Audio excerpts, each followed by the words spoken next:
How long have you been playing Forza Horizon 5 for? A month? 3 months? Or even since launch? Are you still having trouble getting podium finishes, leave alone even winning the race? Well, I'm here to help with that because in this video, I'm going to be discussing my formula for success in Forza Horizon 5 and also continuing on with the tutorial series. This is the video where I will begin discussing tuning in Forza Horizon 5. So stick around so you can find out more. Hello and welcome back everybody to my guide to Forza Horizon 5, and no, your eyes do not deceive you. I am the man behind the voice that you've been hearing in all the previous videos so far, and boy oh boy have I been busy. So with that said, I have 3 quick announcements to make, alright? So the first announcement is there has been a channel rebrand, as some of you may have seen.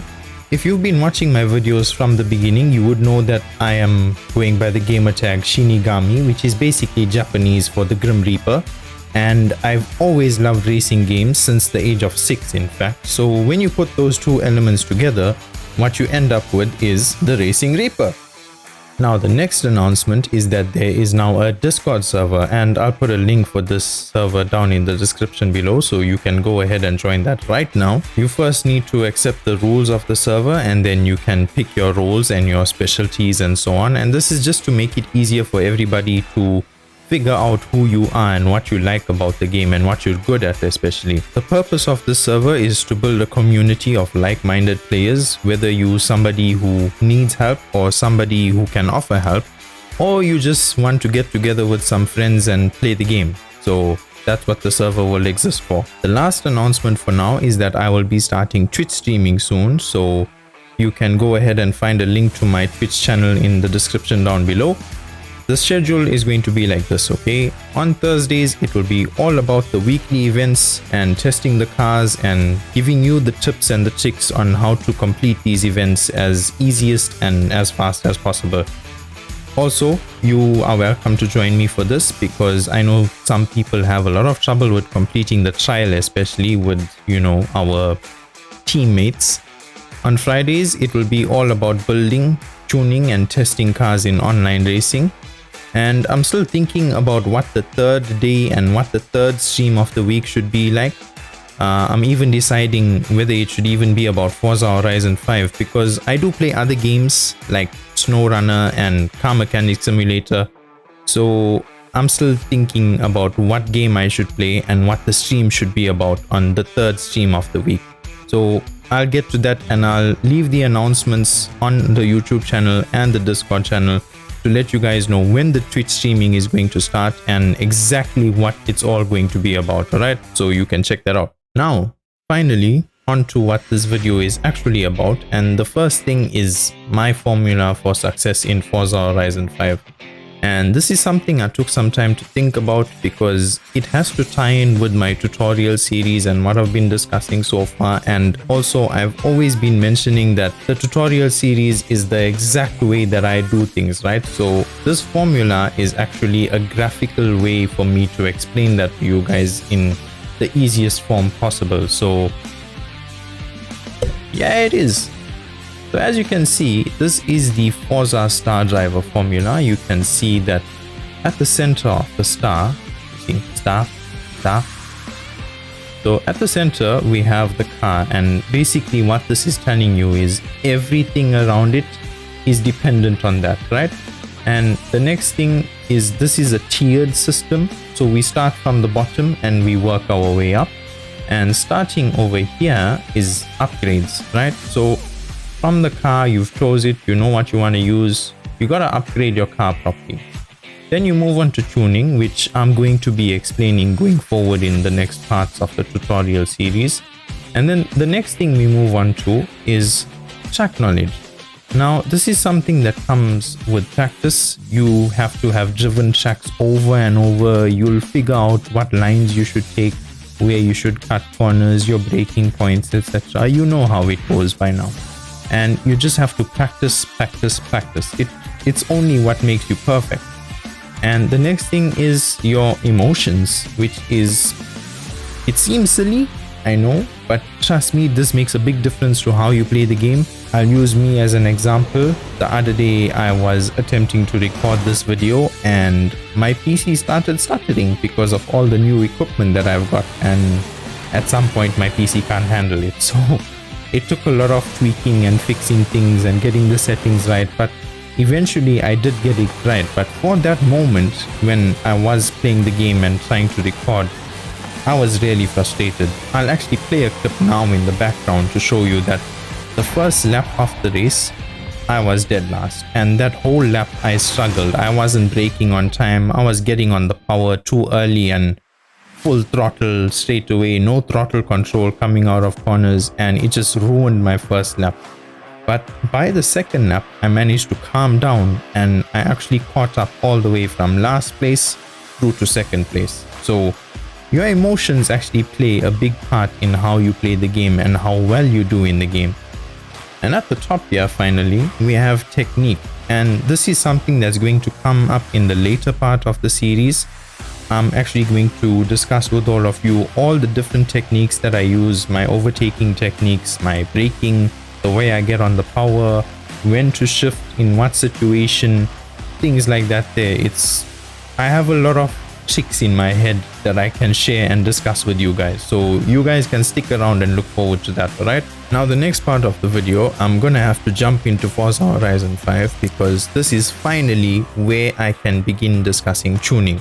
Now just for this video, I'm only going to be discussing road racing and suspension tuning because again, this is how I do things, this is the exact process I follow, and for the sake of keeping these videos short, I don't want to go into too much detail by discussing everything with the tires and gear ratios, differential settings, etc. I just want to keep it simple, and suspension is actually quite a detailed thing. It's actually, in my opinion, the most detailed thing. So I'll see you guys in the game in a bit. Okay, now in Forza Horizon 5 with the Nismo 370Z, and that's the car that we're going to use to be setting up tuning throughout the whole part of the tuning series. And I've been waiting to use this car since it came out. I was saving it just for this part of the tutorial series, so it's been a long wait. Okay, let me enjoy this. Right now, firstly, as always, I need to test drive the car. I've already thrown on the upgrades that I needed, so that's things like my tire compound, a tire width, track width upgrades, race flywheel, braking upgrade, suspension anti-roll bars, roll cage. I was going with weight reduction, but I took that out for some more power, and of course differential, gearbox and clutch upgrades. Alright, the rest of the PI that I had left over, I put it all to power, and that's just my basic template all the time. So you guys can go ahead and try that out for yourselves. It works for me, it can surely work for you too as well. So the first thing that I always do after I throw on my upgrades is I test drive the car, and to test drive I use the Hilltop Descent Street Race, and I use this for a couple reasons, because it's close to my player home, and secondly I use some tools along the way to help me benchmark the car. So the first thing I always like to look at is the escarpment speed trap. I want to know what speed I can get through there, and the carretera speed zone, and I want to know the average speed I can get through there. There are other tools that I use, but I'll speak about those as I'm going to go through them. So let me go ahead and take this thing for a test drive and I'll tell you all about it. Right, take off, turn left, go up the road, and I'm going to turn right at the top of the road. Okay, let's just avoid the traffic, get through. Now this first corner, yeah, I want to be able to take at 80 k's an hour. That was almost perfect. I didn't want any slip, but the car stayed stuck anyway. So going down the road, try to go flat out because you are going for the speed trap. And what do I get through here? 235.94, almost 236. Okay, gotta slow down for this bit. And then coming up is a right turn, going through there at 100 k's an hour. That was very good because normally I get about 80. Cut the corner slightly, gonna have to go wide through here, but I'm still doing about 150, which is good because normally if I stayed on the inside I want to be doing about 160. And come down, turn left. I took it at about 80, that was acceptable. As you are also building and testing and tuning cars, you'll figure out what kind of speeds you should see based on what class you're building the car for, you know.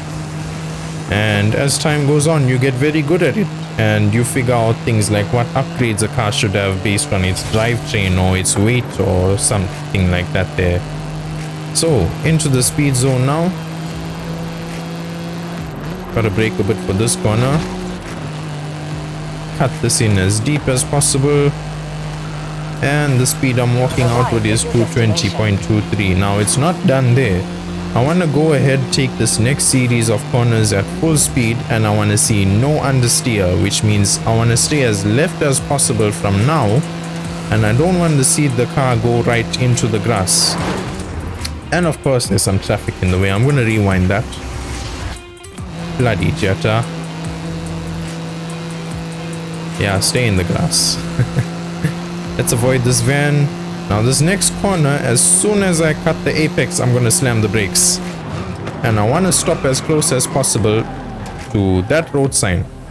So I would say that's about 2 car lengths, and all that tells me is that this car has some good acceleration and power, decent braking, and very good handling through some high-speed corners and also the tighter corners as well. So I've got a very good platform to work with. Now let's begin the tuning, and before I begin that, I just need to explain a couple things to you guys, alright? So to begin tuning the suspension, because that is what we're doing in this video, I'm going to start at the festival drag strip.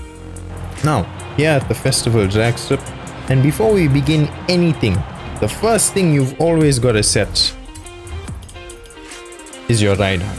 Now, reason for this, your ride height dictates everything that's going to come after this. So your spring stiffness, your damping settings, your anti-roll bar settings, all these things affect your suspension. And on that note, what your suspension is actually doing is controlling how your weight is balanced across the car.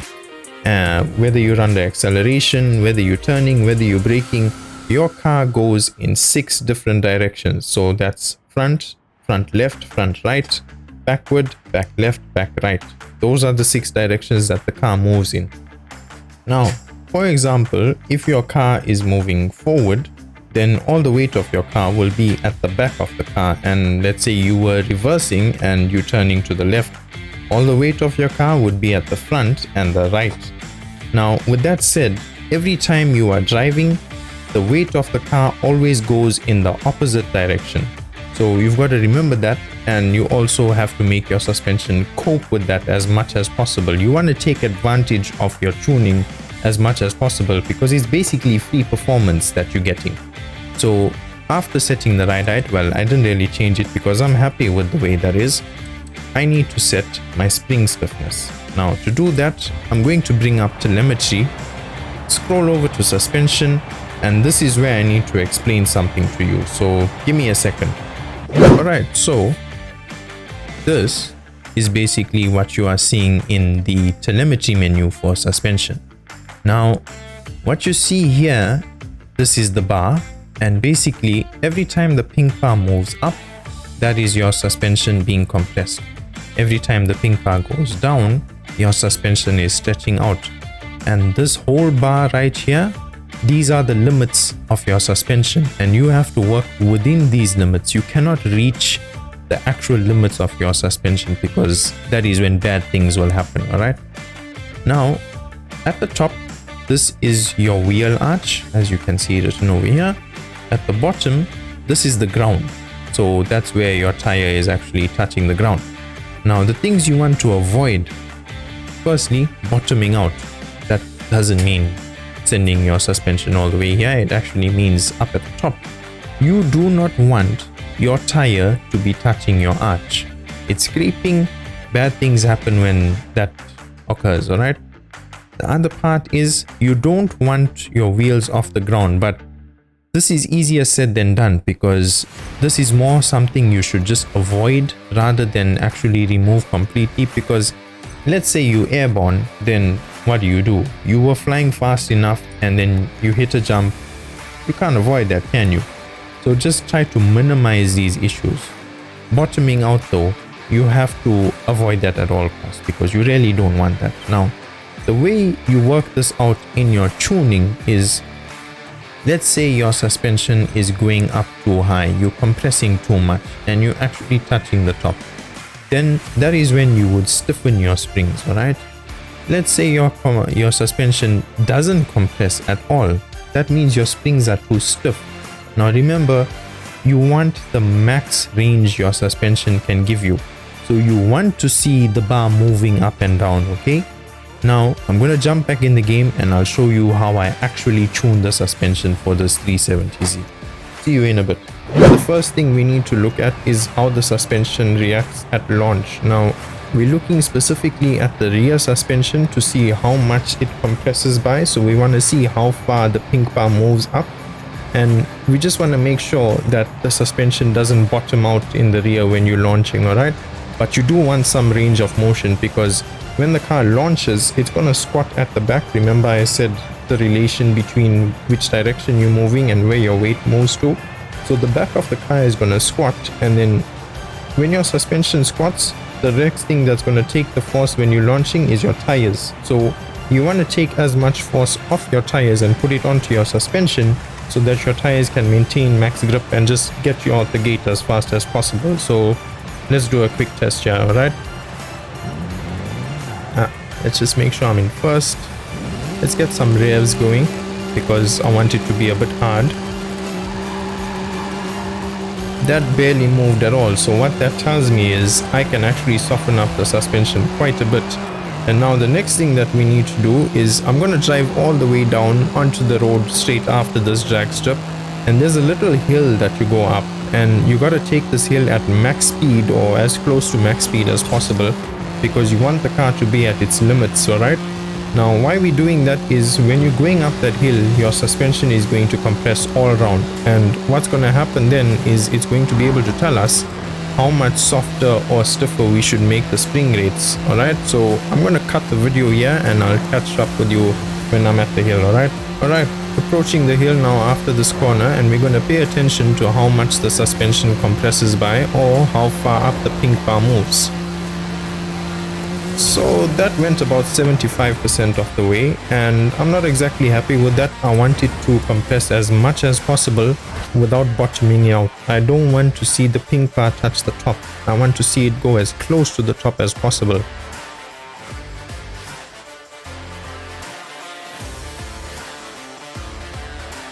And we'll have to go from here, alright?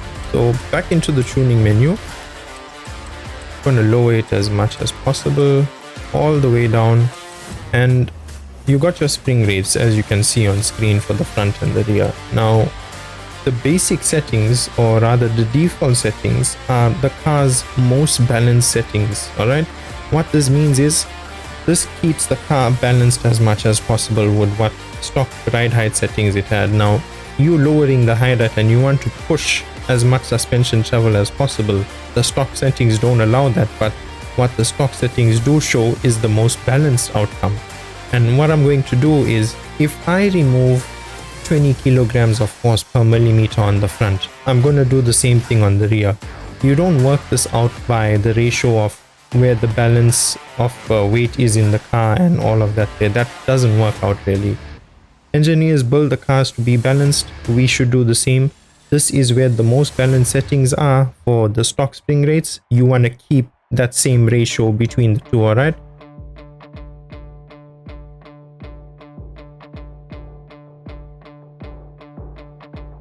Approaching the hill again, we can see that we've got a lot more suspension movement, but all we want to make sure of is that it doesn't bottom out when I'm going up this hill. And that looks about perfect. When we entered the hill, everything looked fine, it didn't compress fully, and when we're also going through here, it's not bottoming out anywhere, though none of the wheels are lifting off the ground even though we softened it. Everything's looking good so far, okay? So that's all set.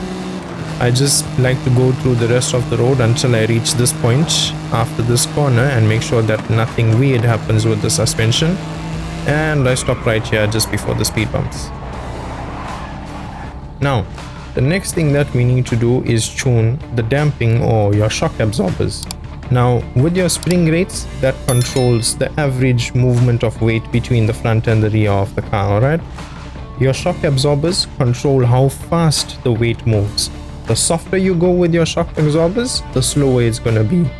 The stiffer you go, the faster it's going to be. Now, this being a road build, we want it to be as fast as possible. So, when I tune my damping or my shock absorbers, I go all the way to the eastern side of the map, down here to Playa Azul circuit. Now, I'm gonna run Playa Azul in free roam because this is how I need it to be. I don't want to go into the actual event and do it and then come out of the event, tune and go back in. I learned it by heart so that I could just pause the menu, so that I could just pause the game, go in, make my tuning settings and keep running along, alright? Now, my actual testing section for this damping settings is at the back section of the track. As I go around this corner, or rather this set of corners, there's some dips and some jump ups, and that will tell me whether my shock absorbers are either too soft or too stiff. Alright, so you can see the suspension is jumping around now. That's your shock absorbers working hard over here.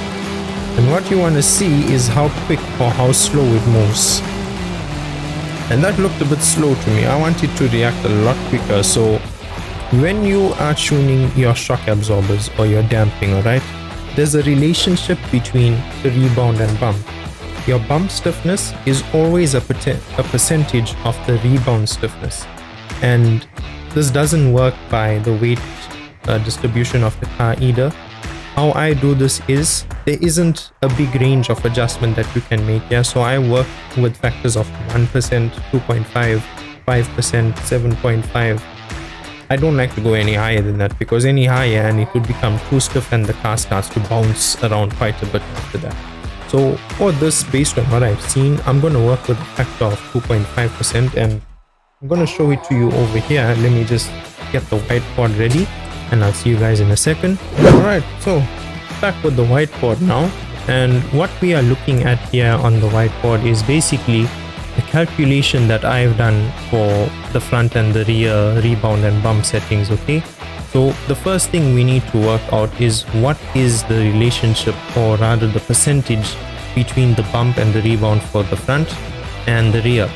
So you take your front bump setting, which is 7.7 as you will see just now on screen, and then you take your front rebound setting and then you divide the bump by the rebound and then you come up with your answer, which is 0.62.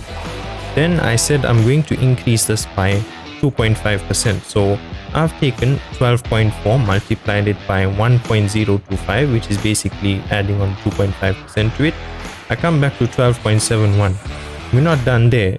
You take 12.71 and multiply it by 0.62 because that's the relationship between the rebound and bump already. Come back to 7.88. Final bump setting should be 7.9. So you're going to set your front rebound, or I'm going to set my front rebound for this car to 12.7 and my front bump to 7.9. Now, it's the same thing for the rear. We work out the relationship first. So 6.9 divided by 11.1, as you'll see on screen just now, come back to an answer of 0.62, which is 62%. Taking 11.1, which is the front rebound, multiplying and adding 2.5% to it, come back to 11.4 basically. Then I'm working out 62% of 11.4. I basically come back to 7.1. So these are the settings I'm going to use, and this is how you work out your bump and rebound settings when you are tuning your car for road racing. You always have to figure out what the relationship between the two is. You can't just slap on any settings, and you don't make big adjustments either. There isn't a very wide range of adjustment that you can make here, so you've got to work with small numbers. That's why I start off with 1%, 2.5, 5. I don't like to go any higher than that. I'll only go up to 7.5 if I have like some insane car that I'm using that's super heavy or something like that. Alright, so I'm gonna see you back in the game.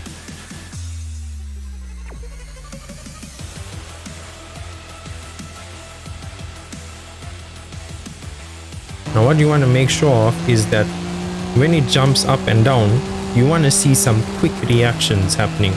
You don't want to see it like go like wishy-washy all over the place. It must be sharp, it must be agile. When I turned in there, it felt amazing basically, and that's what you want. When you handling the car, it must be responsive, it must react to what you're doing nicely enough. I'm gonna miss the turn. Oh well, it's fine. We'll just keep going. Approaching the section where the actual testing begins again.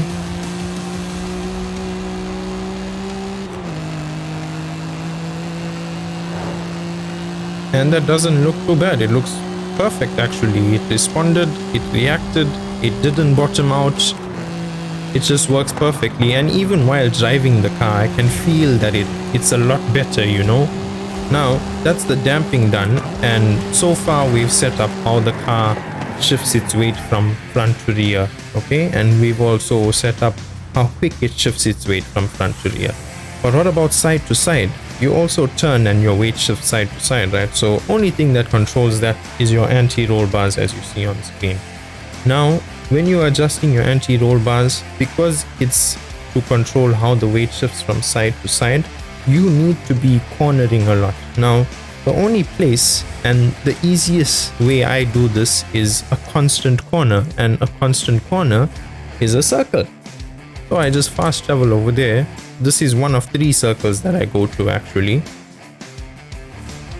and all you do here, keep your telemetry on screen, go as fast as you can around the circle, and you want to make sure that you've got as much movement in your suspension as possible while cornering. You're gonna see the inside, the pink line will drop, which means that your suspension is stretching on the inside, and on the outside you're going to see that it will compress. And what you want to make sure of is that it drops as much as possible on the inside and compresses as much as possible on the outside, and you just keep going round and round without going off the road. Try to stay in the lanes as much as possible, and you can see that on the outside it's moving up to about 60-65%, I would say, almost 70%, but that's not enough for me, and you should see the opposite effect on the inside of the car. So you can see that it's dropping down to about 40-35% in some cases, and that's too little. You want it to move as much as possible. So what I'm going to do is I'm going to soften the anti-roll bars. Now with this I work much the same with how I work with the springs. It's not like an exact measurement of kilograms force per millimeter. It's just how stiff the springs are or how soft they are. So I'm going to reduce this by 10 on the front and 10 on the rear. So that will make it 32.9 on the front and 12.9 on the rear.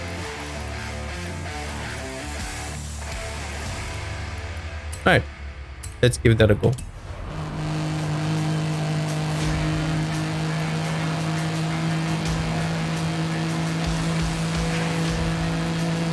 Alright, I'm seeing a little bit more movement, a little bit more compression on the outside, a little bit more stretching on the inside, but I'm still not happy, so I'm going to reduce it a bit more by 5. I'm going to take this down to 27.9 front and 7.9 on the rear. Approaching the end, softer setting almost on the rear. Alright, and I actually don't want to go softer than that. I'd like to, but I fear that if I do go softer, I'm gonna sacrifice too much on the rear.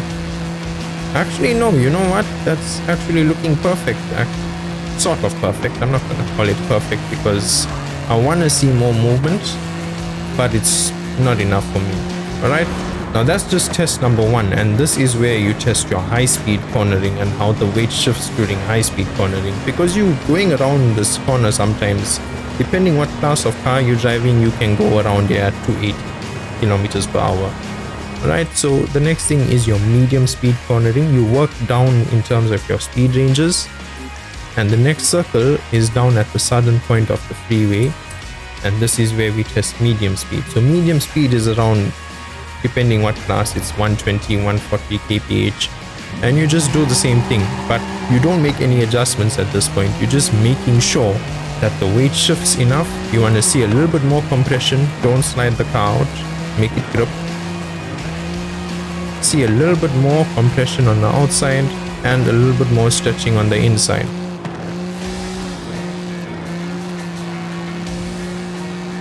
And that looks fine to me. Now the last test is a really slow corner or really slow circle, and that's at the opposite end at the top of the freeway here. And same thing, you'll go up to about second gear, maybe do 100 in some cases, but you want to stay on the inside as much as possible. And you're not going to see as much compression or stretching as you saw on the medium speed cornering. That's where you'll see the most, but you will see some weight movement happening. And that to me looks perfect. All you want to see is that when the car is in a state that it's turning, the weight is shifted to one side. You don't want to see the outside bottoming out. You don't want to see the inside wheel lifting up. And that's what anti-roll bars are there to control. How your weight shifts from side to side, and whether one wheel is going to lift up on the inside or whether the outside wheel is going to drop off onto your wheel arch, right? Whether your wheel arch is going to drop onto your wheel. Alrighty then. So I have shown you how to control the weight of your car when it shifts in all directions. But I think key to this is understanding why we need to do this in suspension tuning. Remember earlier in the video I mentioned that you need to take the force off your tires when launching by letting as much force from the launch go through your suspension as much as possible so that you can give your tires an easier time to grip up and let you launch off. Well, this actually applies in every situation. When the weight shifts around, the suspension should take most of the force that comes while driving so that your tires can have an easier time to grip around a corner. Alright? So let's say that you are in a corner and your weight doesn't shift as much or even at all. Your tires would need to do all the work in that case, and then you would have a harder time staying on track. But if your suspension takes the force, then your tires will have a much easier time to control the car and you will be able to stay on track much easier. Alright? One more thing I'm going to mention, and this is basically me repeating myself from the rest of the series. So you choose your car for whatever reason you have. You like the car, it's good for the PI that it starts off with, so you can build it up nice and high, or you just saw somebody else using it and you think it might be better if you use it as well. So you've got your reasons for choosing your car. I can't really speak much about that, but I did give you some advice in part 1. Now, when you're upgrading your car, I always said that you should upgrade to solve the weaknesses of the car, alright? So you've done your test drive, you saw where the car performs poorly, and you figure out what you need to do to upgrade the car in order to solve those weaknesses. Now, when it comes to tuning, tuning is all about tailoring the car to meet your needs as a driver and to fit your driving style. Now, if I've said something and you're confused about it, then the only advice I have for you is you have to go watch the other parts of this tutorial. There are certain things that I'm going to mention throughout the series that will be interlinked between the building guide or the choosing a car guide or the tuning guide or even the driving skill guide that's going to come later on in the series, alright? So you need to go watch all those videos so that you can get up to speed with everything that's going on in this tutorial going forward. It's all interlinking basically. Now, if you enjoyed this video, I know I didn't use a lot of graphics and memes and things like that there to help me explain things, but at the same time I'm trying to get a bit more serious about this because there's a lot of detail to go through in terms of tuning, okay? If you found it informative and helpful though, please don't forget to smash that like button. And if you are new to the channel, I want to say a big welcome to you. Hello, hi, how are you?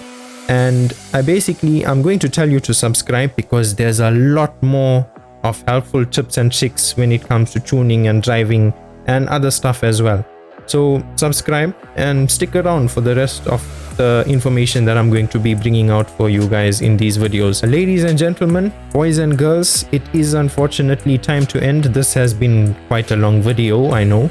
And this is Shini, your favorite racing Reaper, signing off, and Reaper out.